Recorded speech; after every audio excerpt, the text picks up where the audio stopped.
कहो ना प्यारे, कहो ना प्यारे. होय हो सावंत काका. या आणि कशाला लिहित बोल रे. आमच्या घरात जाऊन काल काय सांगितलंय? काय सांगितलंय? तुमचं पोरग 4 पोरांनी घेऊन सगळा गाव दंगा करत असते. त्याला जर आपण वळण नाही, त्याला नीट वागायला शिकवा, नाहीतर तुम्हाला सगळ्यांना विकून खाईल, असं म्हणताय होय आमच्या घरात जाऊन. मग करतोस की तसं. हे बघा, मी तुमच्या वाट्याला जात नाही. मला त्रास देऊ नका, नाहीतर तुमच्या गाडीच्या काचावर दगडच मारीन. काय झालं ऋदू? हो बघ की सावत्या, वय झाले म्हणून कामावरनं काढून टाकले आणि उगाच सगळ्यांच्या काढत बसते.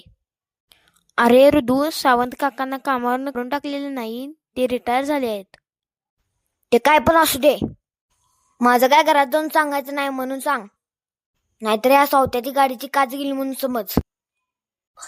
ए ऋदू, सावंत काका मोठे आहेत, असं काय बोलू नकोस, गप्प बस. आणि ओ सावंत काका, तुम्ही पण जा शुद्धीनं वागा. चला निघा दोघं पण. हे सावत्या, जातो, जरा गप्प बस. चल रे दादा, परत काय तर सांगू दे, मग याला सांगतो.